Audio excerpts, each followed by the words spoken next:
नमस्कार बच्चों, welcome back to my YouTube channel.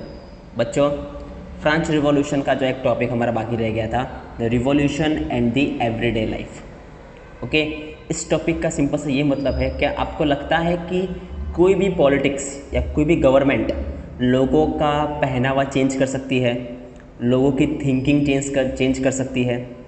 आपको लगता है ये पॉसिबल है वैसा कि मान लो कि आपकी जो गवर्नमेंट बोले कि आपको कल से जो है वो जीन्स पैंट नहीं पहनना है, ओके, धोती वगैरह पहननी है, धोती कुर्ता पहनना है, तो आप करोगे? नहीं करोगे ऑफ कोर्स, ठीक है। लेकिन फ्रांस के अंदर ऐसे कुछ चेंजेस हुए थे, कुछ पॉलिटिक्स ने ऐसे कुछ चेंजेस किए थे जिसकी वजह से लोगों को है वो चेंजेस मानने पड़े और उनसे लोगों का भला भी हुआ। ओके, ऐसे बहुत सारे चेंजेस, गवर्नमेंट जो फॉर्म हुई थी, एक के बाद एक गवर्नमेंट फॉर्म हुई। ओके, हर एक गवर्नमेंट ने ऐसे बहुत सारे चेंजेस लेके आए ताकि वो लोगों के लाइफ के अंदर है वो चेंजेस ला सके। ओके, एक और ऐसे एक एग्जांपल से एक चेंजेस की बात करूंगा मैं यहाँ पर, ठीक है। वो चेंजेस होगा, देखते क्या है। ओके, तो after storming on the Bastille in summer 1789 was abolition of the censorship. Okay, जैसे कि आपको पता है कि बेस्टाइल फोर्ट तोड़ा गया था। स्टार्टिंग में हम लोग ने लेसन के स्टार्टिंग में पढ़ा हुआ था यहाँ पर कि बेस्टाइल फोर्ट जो है वो पूरी तरीके से तोड़ दिया, ओके, लोगों ने, ठीक है। 14 जुलाई 1789 मैंने आपको बताया था। ओके, तो वहाँ पर जैसे ही वो बेस्टाइल फोर्ट टूट गया ना, वहाँ पे सेंसरशिप का एबोलिश हुआ गया। सेंसरशिप वो एबोलिश कर दिया। एबोलिश का मतलब कैंसल, ख़त्म कर दिया सेंसरशिप को। क्या होता है सेंसरशिप, मैं बताता हूँ आपको। मान लो कि मैं एक पत्रकार हूँ, एक आर्टिकल राइटर हूँ, ओके, मुझे कुछ छापना है। ओके, मैं कुछ छाप रहा हूँ, किंग जो मेरा जो किंग है, ओके, उसके बारे में मैंने कुछ डिटेल्स इन्फॉर्मेशन लिखी है और मुझे इसको न्यूज़पेपर में छापना है ताकि वो जो है वो लोग उसको पढ़ सकें। लेकिन पहले के टाइम पे क्या होता था, लुइस 16 के टाइम पर, कि किसी ने अगर किसी को कुछ भी छापना रहता था ना, कुछ भी उनको पब्लिश करना है, तो पहले अप्रूवल लेना पड़ता था किंग का। ओके, मतलब किंग जो है वो हर एक चीज़ को देखेगा, हाँ भाई ये बराबर है, मेरे बारे में बराबर लिखा है, चलो ठीक है, राइट है।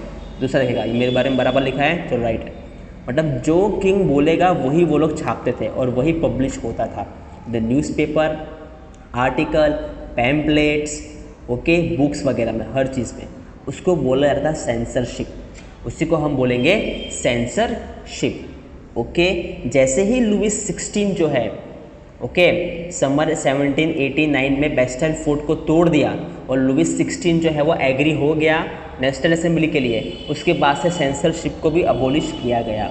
इसका मतलब है कि अभी से, उस दिन से आप जो लोग हैं वो कुछ भी बोल सकते हैं, न्यूज़पेपर के अंदर है वो अपनी राय छाप सकते हैं, ओके, पैम्पलेट्स में कुछ भी जो है वो चीज़ों प्रिंट कर सकते हैं, ओके, अपनी थिंकिंग है, अपने व्यूज़ है, अपने विचार है, वो शेयर कर सकते हैं एक दूसरे से।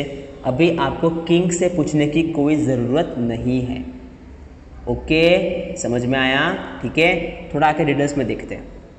इन the old regime all the written materials and the cultural activities, books, newspaper, plays could be published only after they had been approved by the king, which is called the censorship. Okay, old regime मतलब पुराने ज़माने में, Louis 16 के time पे all the written materials, जो भी कुछ लिखना है आपको उसको हम बोलेंगे written materials. Cultural activities, plays करना है, ड्रामा करना है, ओके, उसको हम बोलेंगे कल्चरल एक्टिविटीज़।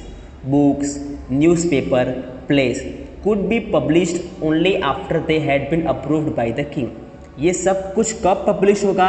जब किंग उसको अप्रूव करेगा। तो किंग बोलेगा हाँ ठीक है, अप्रूव करेगा तो ही आप उसको जो है वो ऑडियंस के सामने, पब्लिक के सामने रख सकते हैं। ओके, अब किंग कब हाँ बोलेगा बच्चों? अब किंग तो ये नहीं चाहेगा कि उसके बारे में कुछ गलत गलत लिखे, उसके अगेंस्ट कोई लिखे वैसा। किंग तो क्या नहीं चाहेगा कि मेरे बारे में सब कुछ अच्छा हो वैसा, ठीक है। तो यहाँ पर जो है वो किंग जो है वो थोड़ा सा सेंसरशिप को थोड़ा सा क्या फ़ायदा उठा रहा था, ओके, क्योंकि लोग क्या सोच रहे हैं, लोग वो अच्छे से लिख नहीं पा रहे थे, किंग जो है वो लोगों को दबा रहा था। ओके, तो जैसे ही बेस्टाइल फोर्ट को तोड़ दिया गया, सेंसरशिप भी अबोलिश कर दिया गया। अब भी यहाँ से जो क्या है, फ्रांस है, right to express their ideas, expression and much more. अब से फ्रांस के लोगों को अपना आइडियाज़ को एक्सप्रेस कर सकते हैं, बता सकते हैं, बोल सकते हैं, प्लेज में उसको अच्छे से ड्रामा करके बताओ लोगों को बता सकते हैं और भी बहुत कुछ कर सकते हैं। ओके, तो यहाँ से लोगों को थोड़ा सा एक फ़ायदा हुआ, एक पॉजिटिव पॉइंट मिला यहाँ पर। Okay, they all started expressing there ideas in the newspaper, pamphlets, books and the printed pictures. Okay, लोगों ने अपनी जो बातें हैं, अपनी जो सोच है, ओके, गवर्नमेंट के खिलाफ, के आसपास जो तुम्हारा सिनेरियो चल रहा है, उसको, उस सोच को न्यूज़पेपर में लिखना शुरू किया, पैम्पलेट्स में लिखना शुरू किया। लोगों ने अपने अपने थिंकिंग के बारे में बुक्स लिखी, बड़े बड़े स्कॉलर्स ने, फिलोसोफर्स ने बुक्स लिखी। Okay, printed pictures. ओके, कैसे आजकल प्रिंटेड पिक्चर्स, एक पेपर होता है नॉर्मल A4 साइज़ का, उसको पेपर के ऊपर प्रिंट किया रहता है पिक्चर्स का, पूरा सिनेरियो चल रहा होता है कि आजकल गवर्नमेंट में क्या चल रहा है। ओके, वो पिक्चर के माध्यम से बताते हैं उसके ऊपर, उसको हम बोलेंगे printed pictures. Okay, which flooded around the country side. Okay, जैसे ही सेंसरशिप अबोलिश हुई, लोगों ने अपनी बातों को रखना शुरू किया। ओके, और ये धीरे धीरे जो है वो पूरे कंट्री में फैल गया। अलग अलग लोग अलग अलग बातें रखना अपना चाहते थे, वैसा अभी उनको रोकने वाला कोई नहीं है। Okay, play songs and festive attracted large number of people. Okay, play songs मतलब गाना गा के बताना पूरी स्टोरी, उसको हम बोलेंगे प्ले सॉन्ग्स। फेस्टिवल के टाइम पे कुछ भी ड्रामा करना, कंपटीशन करना, ओके, आसपास क्या चल रहा है बातें करना फेस्टिवल के टाइम पे, ये सब लोगों ने ना, लोगों को ये सब बहुत अट्रैक्ट करने लगा। ओके, तो लोग और खुश होने लगे, ठीक है, कि हाँ इनके ज़रिए भी हमको इन्फॉर्मेशन मिल सकती है, हम इन्फॉर्मेशन लोगों को बांट सकते हैं, और लोगों को बहुत अच्छा लगा ये सब करते हुए।